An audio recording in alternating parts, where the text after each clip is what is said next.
Hey, Chris, welcome back to the show. Thanks for being here. Hey, Tim, what's going on? Very good to be here. I feel like it's been a while, right, It since we has did the been. last It podcast of has been. us. So great to be here, and I'm kind of looking forward to chatting with you a little bit. Well, you've had the pleasure of traveling all over the world, conditioning lanes at various tournaments. Tell me little bit about your experience doing that and your travels across the world. Yeah, so over the past couple of years, I've actually been traveling quite a bit. I've put up a lot of miles on Delta Airlines, so that's kind of nice to actually get some of the benefits from that. But yes, I've been to a lot of countries. I've been to Asia. I have been to Europe, of course. I've done quite a few events around the US. I've been pretty fortunate to visit some of these bowling centers and some of these countries and meet a lot of people, which is always very nice. There's obviously a lot of very influential people that I meet on the road as well, which is always important to have those connections. And it's just been a very good experience of traveling around the world and doing something that I thoroughly enjoy. So I'm assuming when you travel, you don't take the machine with you. Yeah, it's probably pretty hard to check one of those on an airplane. So does Kegel ship that ahead of time, and you just have to, you know, meet up with it at the center and then use it? Yeah, those things weigh about 400 pounds. So if I could lift one myself, I'd probably call myself the Hulk or something. Yeah, it's not not But not no, going in the yes, carry out the overhead bin. no, I'm afraid they're not. So for every event, Kegel ships lane machines. Some of the machines go from event to event with occasional stops at Kegel for servicing. So there might be some events, like three events in a row, let's say, that the machine will go from event to event, and they might come back to Kegel for some servicing. In Europe, for example, we actually stock two machines in Europe at the European Bowl Distributor Warehouse. We keep those machines in there, and they go from event to event within Europe. We do the same thing in Asia. We have a couple of machines that we constantly use for our events in those regions. Sometimes, very rare occasions, we would use the machines that the bowling center has, but that only happens if we're very sure that those machines are in very good shape or we have just serviced them. So I know just as a league bowler, no one's really ever happy with the lane conditions. Either they're too dry or they're too oily or that sort of thing. And I'm just curious when you run these tournaments, what kind of feedback do you get from bowlers around the world? This is a very interesting and how do you say somewhat of a difficult question to answer because I have mixed feelings about this question that you asked. For a couple of reasons. Of course, as bowlers, we naturally tend to complain quite a bit about patterns, about lane machines, about pin setters, about all the things that could influence our score, right? A lot of times we don't really consider all these outside factors, and a lot of times we don't look at ourselves as bowlers and think, why didn't I bowl good? So yes, we do hear a lot of complaints, and especially when we go do these tournaments around the world, like I said before, the experiences most of the times is very good. The hosts of the bowling center are usually very nice. They take care of you. Some of these countries that we go to are very cool. You see top level bowling most of the times. You can watch that. Um, but the downside of that is that you get some of these bowlers that actually try to, put you down a little bit just because, well, you didn't design the pattern right. They always seem like they know a little bit better than you do. And some of them, don't get me wrong, some of them are very smart and you can have a really good conversation with them about patterns, about the event itself, about lane machines. There's definitely a lot of bowlers that I had very useful, beneficial conversations about patterns and such. But there's also the other side where, if someone's not doing very well at a tournament or, the score is not enough to make the cut or something, that's when you get the bad side of it. And that's the side that's really not that enjoyable just because you know that they're complaining just because they didn't bowl very well. And they're trying to make you at fault for their bad bowling, which that's the side I really enjoy. And I wish that bowlers kind of avoided that, like and sadly to say, actually, the higher up in level you go for these events, so the closer you get to the professional level, the more of those complaints you hear, really. So it's a strange environment sometimes that we are in. Yeah, we as bowlers rarely ever seem to look in the mirror and look at our own selves and say what did I do wrong? It's always the lanes or something like that. Bad rack. Yeah, and that's a little bit of a downside, I think, of today's bowling environment in general. I think a lot of bowlers have been, how do you say, they're used to getting things very easily, right? So, and that's, I think that's the downside of bowling on a house shot every time. You get used to bowling well a lot of times, striking a lot, having a high average or whatever it takes you for you to kind of brag about yourself, But every time you kind of encounter a little bit of a more challenging condition, or maybe you have a bad day and you just don't bowl very well, or maybe you didn't bring the correct equipment to the event, out of a sudden everything around you becomes bad except you, which I find that quite a little bit strange sometimes. And again, maybe that's a little bit of me because I could never say that. Plus I also have a little bit of experience of knowing how these patterns are designed, and people that work on these patterns, they never have a bad intention to make you bowl bad or anything like that. There's always an idea of trying to create a pattern that's a little bit challenging, depending on the event or depending on what the tournament director wants. There's obviously some idea behind that, but the idea is never to make the bowler suffer or bowl bad or make them miss the cut or stuff like that, which a lot of bowlers, unfortunately, not I can't say a lot of bowlers. There are some bowlers that will probably think this way. Well, you mentioned a little earlier about patterns and the creation of patterns for different tournaments. Would you talk a little bit about that? What is the thought behind different patterns that we see at different tournaments? Sure. So I really enjoy participating in events where I get to work on a pattern. I think to me that's like the one of the most interesting part of the event itself, is to prepare for the event and brainstorm some pattern ideas and try to give bowlers some sort of a challenge. A lot of times you will chat with the tournament director or the staff that's running the tournament to try to understand what's their idea, what pattern do they expect? Do they want to go longer? Do they want to go shorter? Do they we try to avoid from predicting cut numbers. We kind of want to more focus on the playability, like what do we really want to achieve a lot of times at these events. So I really enjoy working on patterns. I think that's where my creativity and curiosity comes into play. I like to try things. I like to maybe try some different designs, and I like to sometimes challenge the bowler, and then sometimes some events turn out very good, and sometimes you get some of these bowlers complain a little bit about that this pattern doesn't make sense and you shouldn't do this and you shouldn't do that, which is fine. I'll take criticism any day, and that's perfectly okay with me. But I really enjoy creating patterns, and it's like solving a puzzle for me. Every time you go to a different center, you always have a blank canvas that you can work with, and I think that's something that I really enjoy. Another thing I hear from league bowlers quite a bit, especially league bowlers who bowl multiple nights a week, you'll have a Tuesday night league and the lanes play a certain way, and you could be on the exact same pair of lanes the next night, and it seems like they play a little different. Is it possible for lane machines to not always put the pattern down consistently, like whatever the house shot was the night before?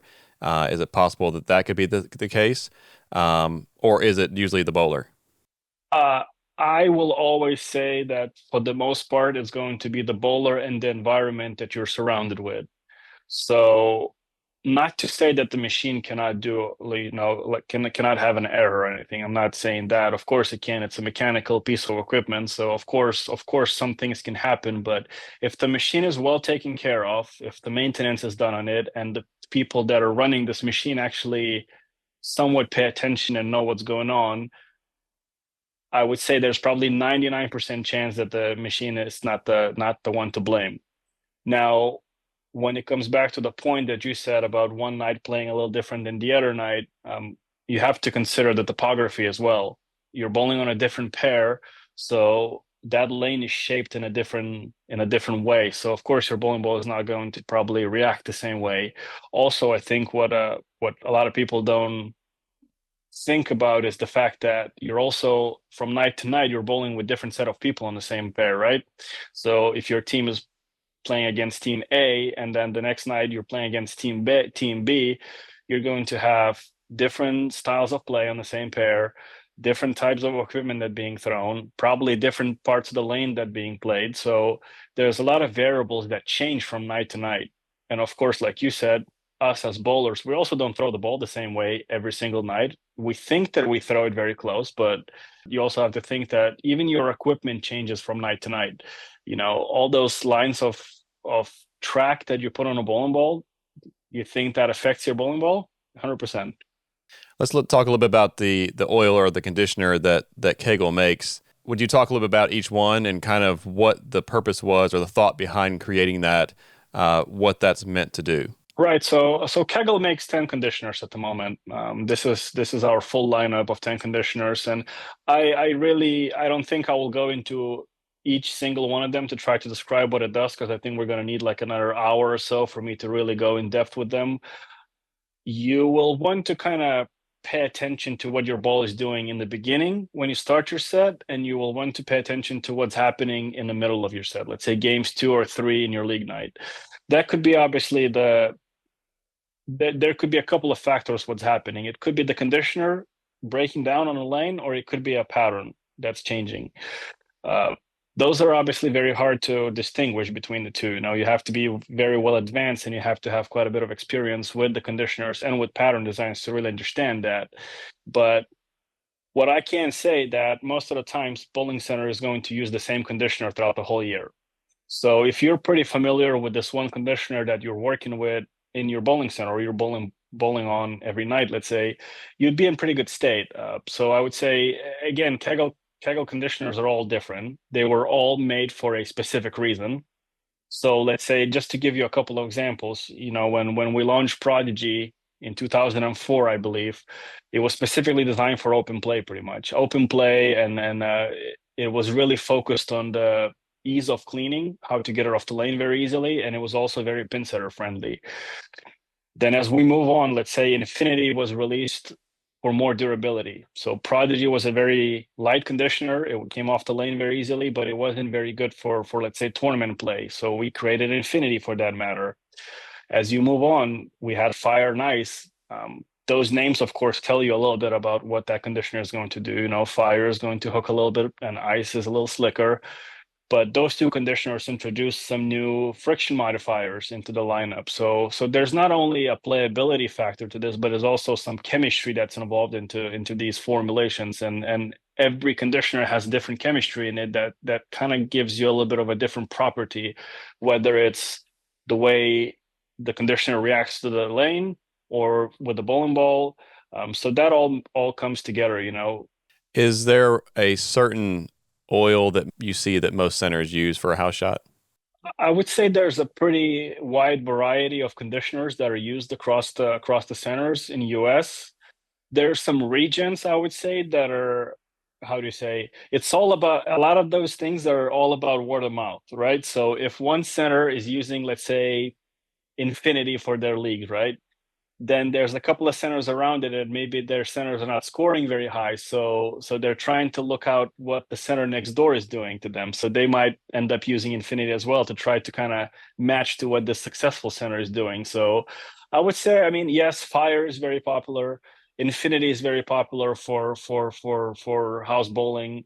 It's all Curve is actually probably one of our highest rising conditioners as of recent, as of last few years, I would say. And that's a conditioner that's very middle of the road. So you can use it on multiple lane surfaces. You can design patterns very easily with it.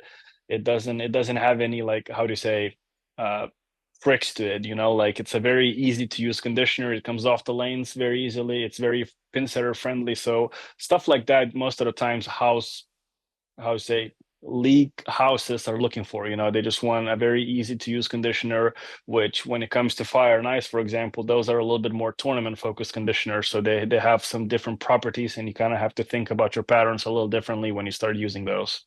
You mentioned earlier about certain oils for certain pattern designs, or that certain oils are easier to use, sorry, conditioners are easier to use for certain patterns. That's the first time I've actually ever heard that. Is there are certain conditioners, do they restrict you to how you can kind of design a pattern? Yes, for sure. You definitely want to think about the conditioner when you're designing your patterns. That's something that we here at Kegel, all of our technicians and everyone that's have anything to do with any tournaments, or if they ever go to tournaments and create patterns, we always think about what conditioner we want to use.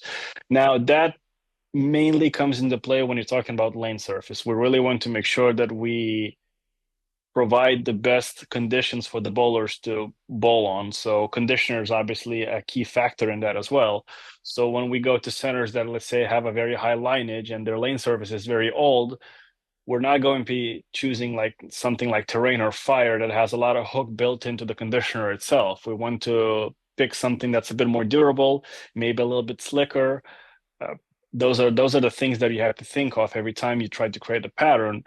Of course, when it comes to competitive patterns and championships and stuff like that, sometimes you start to become a little, how do you say, I don't know, is it the correct British way to say a little cheeky? You Yeah. start to kind of maybe put some of the slicker stuff on slicker lane surfaces just to kind of increase the difficulty of the pattern a little bit, because you can make some easy patterns play very difficult just by switching the conditioner and not matching up to the lane surface. I know some Kegel lane machines have dual tanks. So you have a tank A and tank Mhm. B. Is it unheard of to on the forward pass put down a certain conditioner and on the reverse pass put a different kind of conditioner on top of that? No, that's actually been a very popular option as of recent. Well, I mean, this how do you say, this option of the lane machine, it came out with the Flex in 2013. So we had this ability to mix two conditioners for a while now. And the original idea of this how do you say, option or feature came from actually using two different conditioners for different types of leagues. So, for example, if you have a 5x3 league that you have a lot of lineage in your lanes, maybe you want to use something like ice that's a bit more durable. It's a little slicker, it can last a bit longer. And then maybe for your, like, let's say, female or senior leagues or youth leagues, you want to use something that hooks a little bit more to help the bowlers feel like their bowling ball hooks a little bit more. So maybe in that case, you would use terrain or fire. That's where the mixing of two conditioners originally came from. Like, that was the idea behind it. Of course, when we now have that option, we start to mix the same, we start to make some patterns that actually use two conditioners within the same pattern. So I usually give an example of, trying to put, let's say, more hookier stuff on the outsides and then a slicker conditioner in the middle of the lane, which, that's kind of like what your theory is trying to tell you. You want to put something that hooks a little bit more on the outside and something that gives you a little bit more push in the middle of the lane. But I can easily flip this and make the pattern quite a bit harder. And that comes to that example that I said, that you can easily make the pattern very much more difficult by just choosing the conditioner and placing it in a certain part of the lane. So that's really interesting. So could you, for example, if you were to put on the forward pass, you were to put fire, which is gives you a little bit more hook, and then on the reverse, you put ice on top of that. As the middle of the lane starts to wear out, could it suddenly start playing even more aggressive? Because it's like if you were to wear away the ice on top, would you kind of Potentially. get down into the next conditioner and then suddenly your ball could start doing something totally different? Potentially, yes. That and we've done a lot of studies here at Kegel in the same building that I'm sitting here in right now. I've done a lot of those studies myself, where we actually have gone through every possible combination of our current conditioners that we produce, and we mix them, in the same manner that you described. We put one conditioner on a forward pass and then another conditioner on a reverse pass, and then we flipped it and we did the same test, and we kind of see we did, like I said, a lot of studies. We tracked scoring pace, we taped them to try and see how they break down, and there was quite a few differences. And I have a pretty lengthy list of combinations that I would not suggest using for the centers. There's some combinations that just didn't play right. They looked a little funky. The ball motion wasn't right. So there's definitely some scenarios where you can make the ball motion very good by combining two conditioners, but then you can also make it look pretty bad at some cases as well. When you're running lane machines for a tournament, tell me a little bit about what your schedule is for that process. What time you have to get to the center, that sort of thing. Yep. So it all depends on the event schedule, of course. Depends on when you have to be there, but most of the times you're going to be the first one to enter the center. A lot of times it's going to be very, very early. If the squat starts at 7 o'clock, let's say, or even 8 o'clock, you're going to be at the center probably 4:30 or 5 o'clock to make sure that you do all of your calibrations for the lane machine, make sure that you do your burn pairs and your clean test and all that stuff. And something that a lot of people don't really know, I guess, is that every time Kegel does lane maintenance for every event, we follow a pretty strict protocol. We have written standard operating procedures that we have to follow before every squad. Every time we turn on a lane machine, we have to follow certain things. There's a checklist of things that we have to do. So some of them involve, of course, calibrating the machine, calibrating your oil pump, making sure that the pattern volume is correct, making sure that your water and cleaner mixture is correct, making sure that the machine is operating correctly. So it could be a pretty stressful process throughout the whole event, because it's you're having a lot of eyes on you in a way, and you also have to realize that there's quite a bit of responsibility when you do lanes, because if you don't show up that morning in the bowling center somehow, uh, that squad's not going to start most likely. So now all the bowlers will have to wait for you. So there's quite a few things that lay on your shoulders when you start doing the events, especially around the world. Especially when it comes to championships or major events like the Masters or the U.S. Opens and stuff like that. So, and I'm not even mentioning something like if you're having some issues with the lane machine, and that requires quite a bit of critical thinking, especially it's in the middle of the run, and you have 30 minutes to finish, let's say 15 lanes, and you have to kind of make a decision on what you're going to do, or fix the lane machine if needed. You still talked about the whole calibration process that you have to go through. How long does that normally take? It can take about 10-15 minutes before every squad, but like I said, we do that process every single time we run the lane machine. So, and it's the same process. We all are trained the same way. We follow the same procedures, and every technician is going to be doing the exact same thing. So, like I said, we're calibrating the oil pumps to make sure that the volume outputs are the same from squad to squad, and same applies to the conditioner or cleaner. I'm sorry. Does Kegel recommend that bowling centers, the lane man for the bowling center, also do that before running the lanes for league, that he should calibrate the machine? So we do recommend calibrating once every week, because once your machine is calibrated, it's not like it's going to, if you're using the same chemicals, it's not like the machine is going to come out of calibration, of course. But you want to calibrate just so that way you ensure yourself that everything is correct. And you also, a calibration can maybe identify some of the issues that you're having. If your oil valve is not operating correctly, then you will see those issues in a calibration very easily. Same with the cleaner and all the cleaner pumps and tubing that goes through the cleaner pump and stuff like that. So we do suggest that bowling centers, do all their calibrations every week pretty much.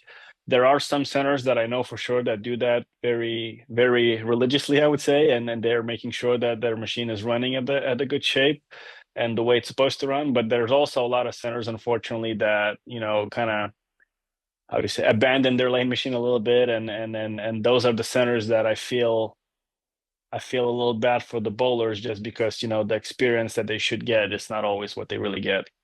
If you're like me, you're always working to improve your game. That's why I use Lane Talk. Lane Talk lets me focus on competing while it collects all my stats. After each event, I simply go in the app and collect my scores. It's that easy. Lane Talk gives me in-depth information showing me areas I need to work on. Download now in the App Store or Google Play. Join me and take your game to the next level with Lane Talk. So out of all the countries you've been to running lane machines, do you have a favorite? Yeah, so like I said, I'm fortunate enough to have traveled quite a bit in the recent 2 or 3 years, and some of the trips that really stuck into my mind were actually when I've gone to Asia. I've gone to Singapore 2 years ago, and then I went to Malaysia last summer, and those trips really, like, I really enjoyed them. I really enjoyed Singapore. I really enjoyed being in Malaysia. The culture very over there is very cool. The cities are pretty neat. There's so much culture over there. Of course, the food is quite a bit different, so you can try a few different things. And I just really enjoyed the culture over there. It was very People are very polite, very calm, it seems like, and I just feel like it's a very nice environment to be. Um, Ironically, some of the bowling centers that I've gone to Asia are some of the cleanest bowling centers I've ever been to. And I think it kind of that correlates to their living, I guess, like when you walk around the streets of Singapore, like, I mean, there's a reason why they call it one of the cleanest cities in the world, like it's very impressive to really go travel around the world and see these places. I can't forget Europe, of course. I try to, myself being from Europe, I really enjoy going back to Europe. Uh, I try to pick as many events in Europe as I can, just because every time I go back there, whatever country it is, it feels like I'm going home for a little bit. So I really enjoyed that. Last summer, I had the pleasure to go to San Marino. I thought that was spectacular. I mean, the sceneries that I've seen over there are pretty remarkable, and that's something that I will remember for a while, I would say, and I hope I can return there. I do enjoy going to Sweden. That feels close to home, and that probably has a little bit of a different feeling to me, just because I feel very familiar with the areas. But I also feel like the bowling standards are very high over there. There's a lot of knowledge in people about bowling. There's a lot of supporters. There's a lot of fans that actually come to the bowling center itself just to watch, the squad or some finals and stuff like that. So I really enjoy going there as well, just mainly from the bowling aspect of it, since the quality usually is pretty high up there. When you get to travel to these other countries, do you take equipment with you? Do you get to bowl while you're there? Actually, yes. Every time I go to an event where I'm going to work on the pattern, I always bring equipment, and most of us that work here at Kegel, we do the same thing.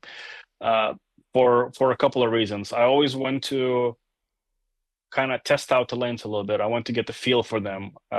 When you're designing a pattern, it's very hard to guess.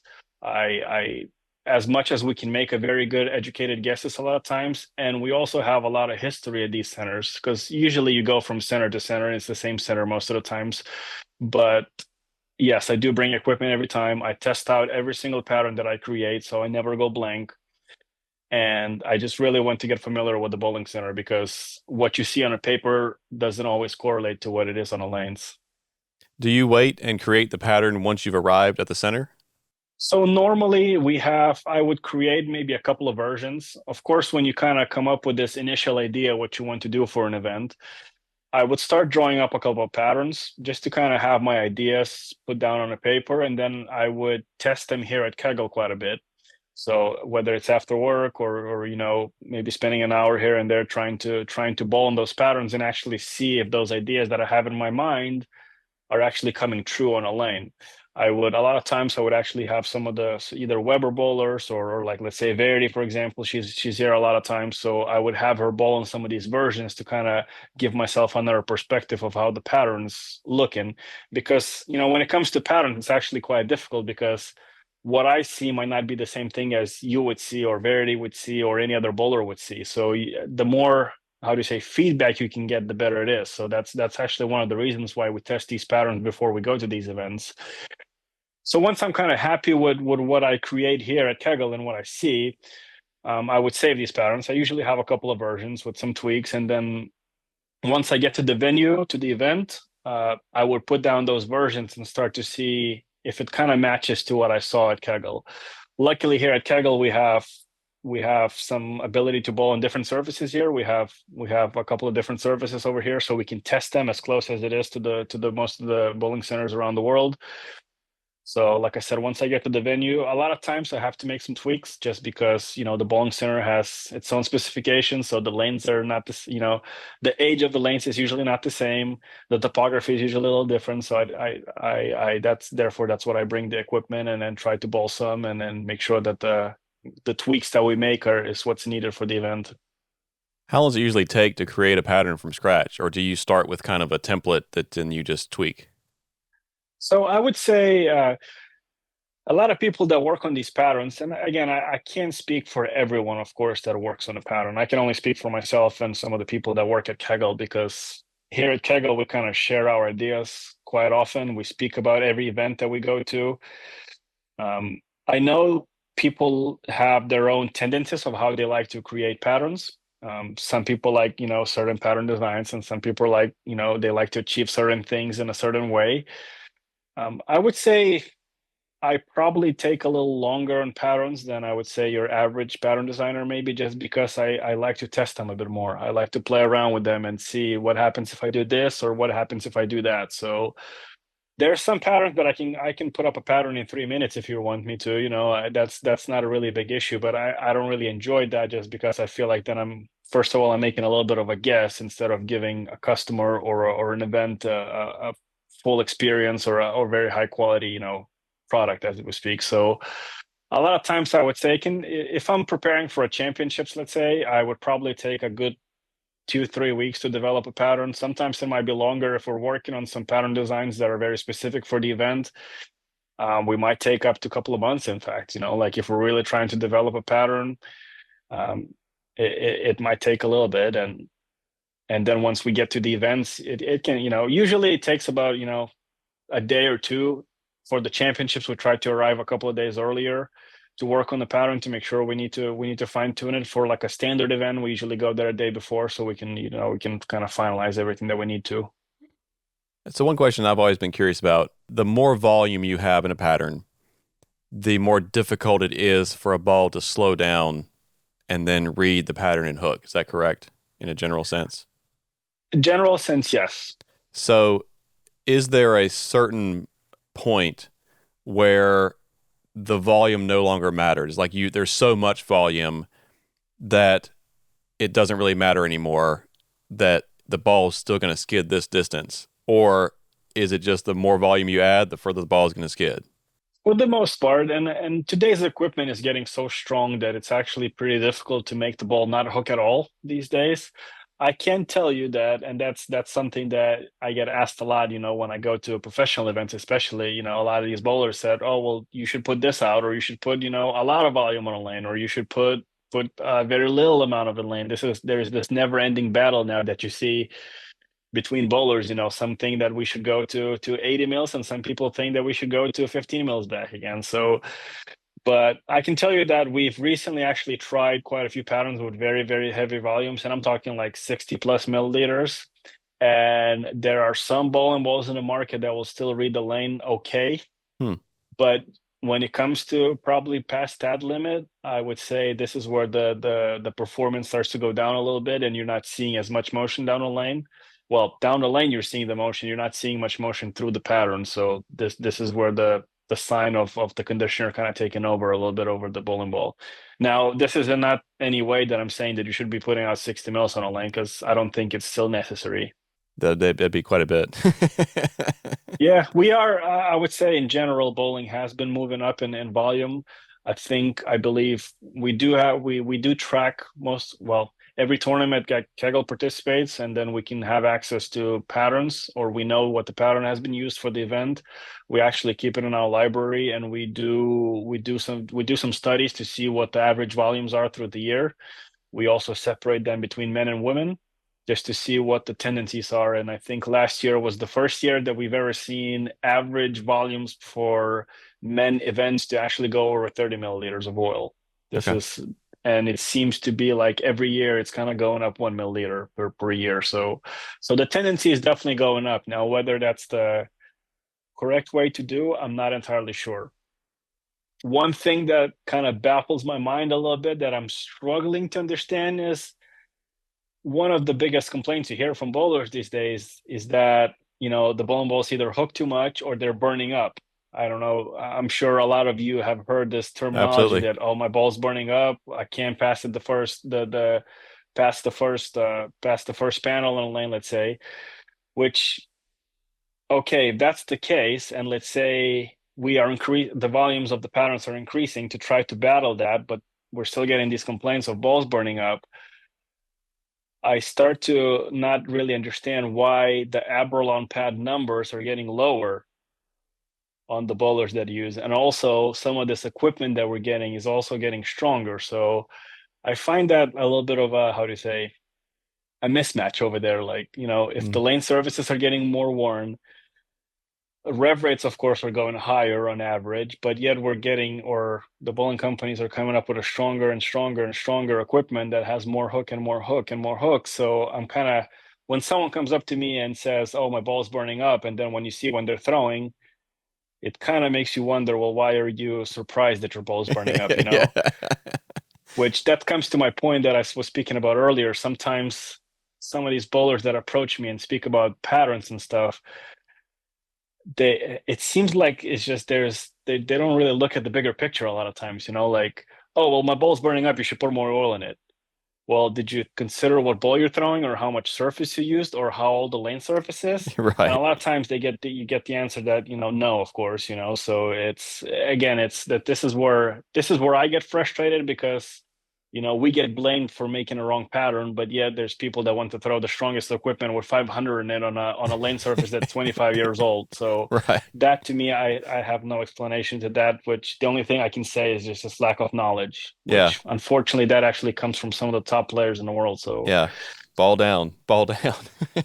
yeah, again, I'm not the one competing there and bowling for a living, so I sometimes understand them. It's difficult, especially if you have a bad week and you miss the cut, you're not getting a paycheck. I understand the frustration. It's very easy to blame someone, and of course some of them are the best bowlers in the world, so they certainly know what they need to do. So Well, awesome, Chris. It was great to have you on again, and thanks for sharing your knowledge. Always a pleasure talking to you.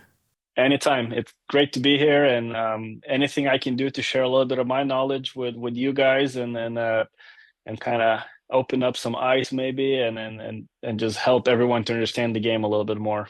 We'll have you on again in the future, and we'll just talk about conditioners. We'll just go one by one and talk about the difference between them, and we'll get that in there. I might have to charge you for that. I don't know if Kegel's going to let me do that. That's a full-on seminar that we do when we go to bowling centers and proprietors and stuff like that. So that might be some secrets, over there. So Like I said, it's always fun having you on. Hope to see you again soon. great to be here, Tim. Thanks for having me, and you do an awesome job with this podcast. Thanks so much. Take care.